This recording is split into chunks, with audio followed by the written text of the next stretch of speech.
I'm Pam Conrad, And I'm Angela Furlong. and we're here tonight. With Peter Sabonis. And Peter, I can't even begin to describe my own feelings about the things we experienced today. And we've been having some conversation at dinner, all of us. And what I hope that you will feel comfortable doing is sharing how you experienced the day, particularly at that Legacy Museum. Sure. A very intense day, and in my experience was like a stone getting skipped across water, and there was only so much I could take, and then I would have to withdraw, and then go back down and withdraw, and just it was just overwhelming in terms of the dehumanization of people. It's almost even, I don't know, it's kind to call it dehumanization. I mean, there was no recognition of human. It was people are animals, these Africans are animals, and we are going to treat them like that. We can put them in slave ships for weeks, months on end. We can even put them on a slave ship, set them in the harbor in Africa, wait until we get more slaves, go months across, half of them die, a third of them die, so what, and then to the auction block, to the separation of families, to crowding them into rail cars, and then to torture, for discipline and for productivity,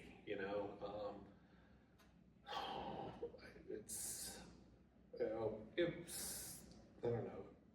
It's really difficult to digest all that. I mean, you're feeling it, you're getting it intellectually, but then emotionally, I think that, I found it, and I feel like I'm not that emotional. I'm very intellectual, but I found that I had to back off, and then to and this is I think the wonderful part of what Brian Stevenson did there was to bring it into the present, not simply with, here was the civil rights struggle and etc., but to the point where you can sit down and have a conversation with an inmate. Pick up the telephone, and this inmate will pick up the phone as if you're visiting in prison, and will tell you their story. And I listened to a couple of them, and in the context of what I just saw, it was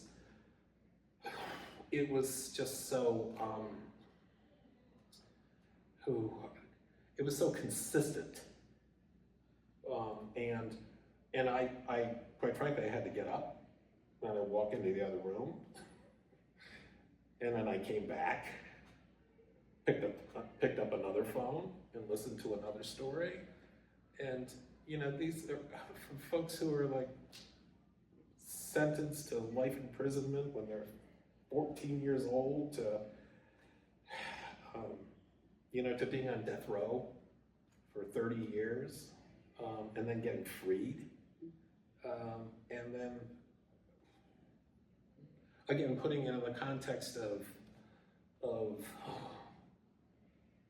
bodies being shoved together through the middle passage and auctioned off, and then the whole struggle for liberation that we've witnessed the last few days. And there we're just talking about, like, here we're talking, you know, with Birmingham, it's like 1960s, you know, to now, right? You know, today it was, well, let's go back a few hundred years. and I don't know, to me it made me wonder, because what I've been thinking about a lot is, like, how do you, especially now, respond to hatred and dehumanization? And I've, you know, there's kind of there's an intellectual way of doing it, you know. I mean, and I've been doing it. I've been like, okay, well, you know, the fact is that Jesus was hated. He was scapegoated, you know, he was victimized. And he took that place and said, essentially, look, God loves you. God loves the enemy. God loves humankind, despite the fact that these horrific things are done by you folks. And to the extent that God also occupies the place of death and says, do not fear death. And, you know, to me, I was like, yesterday in Birmingham, I was feeling like, yeah, that's right. These are folks, kids went out from the Birmingham church into Ingram Park, and they faced hoses that could knock bricks out of buildings. They faced maniac dogs, you know, and they walked out of there knowing they were going to turn the other cheek, not being afraid of death, you know, and loving their enemy, or trying to love their enemy. And the courage, it was just amazing, right? And to me, there was this intellectual thing where it's like, yeah, this is how you face hate. You face it without a fear of death, and with the knowledge that despite the horrific things we do to each other, God still loves humankind. And you actually can love your enemy. Today, I just felt like, how can God love humankind in this context? You know, how can God love the oppressor, right? I mean, 6 million slaves died, right? They were shipped over in these ships. They were stuffed into trains. They were separated from each other, you know, their households and children, etc. And then I think, like, wow, this is 6 million. There are 6 million Jews. They were stuffed into trains. They didn't have anything to eat or drink for days. They got off the trains. They got families separated from each other, right? And why? Well, they're going to go to work camps, and then we're going to kill them, right? And again, okay,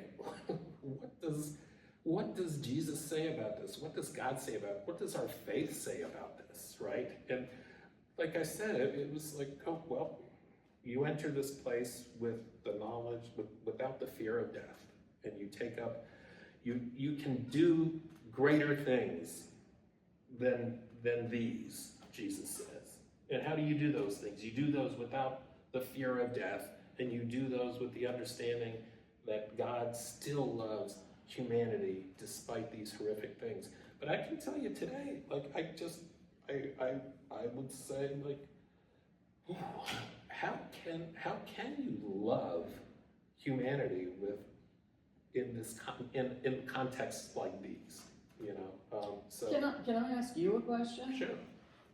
So I think people might be interested to know what kind of work you do and how understanding about the origins of some of these behaviors in our country informs the work you do now. Yeah, the work I do is I'm what, for lack of a better description, of a social justice lawyer. I was a lawyer for poor folks for, I don't know, 40-some years. That's why I went into law.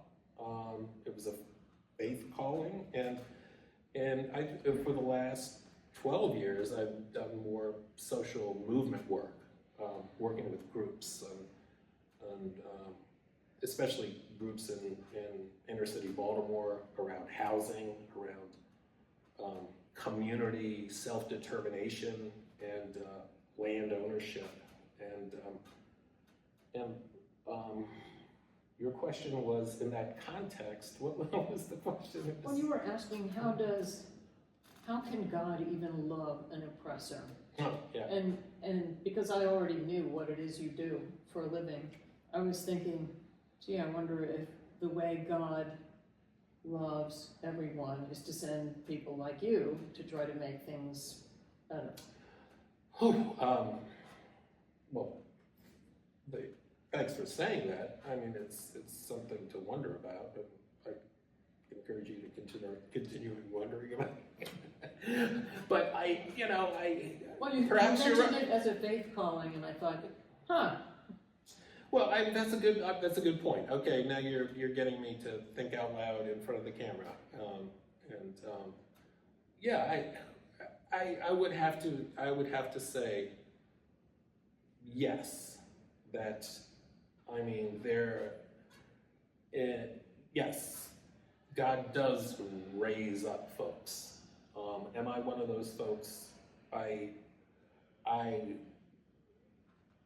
guess I could say yes. And as a lawyer, I think but that just reminds me in this context where we see a continuation of racism for hundreds of years, and then we see just a kind of the continual reformation of that hatred, especially in the current political times. It just makes me think, as a lawyer, is okay, God raises us up to fight. Does God like dialectics? Is that what it is? God likes, he sets up, or God, or I shouldn't say he, but these conflicts. Is this what we do? This adversarialness, this contested terrain, this conflict, and folks on the side of justice and righteousness, and then other folks who are feeling like they're on the side of righteousness and justice. So as a lawyer, I guess it makes me feel like, I don't know, there's that this is contested terrain. It's conflict. There is King's letter from the Birmingham jail. There's a natural law. There's a higher law that we should be following. And I feel that way. But I also know that rights do not come from heaven. Rights are the product of power and political economy and fights. I mean, that's what they said. I did human rights for the last 11 years and doing social movement work. And people would say rights are fights. Rights are fights. And so again, I'm thinking out loud, and in terms of this dialectic, in terms of this setup, in terms of this contested terrain, and if you want to use Paul, let's put on the armor and go in to the fight, because that's what, I don't know, that's the setting we're in, and this is what we're called to do.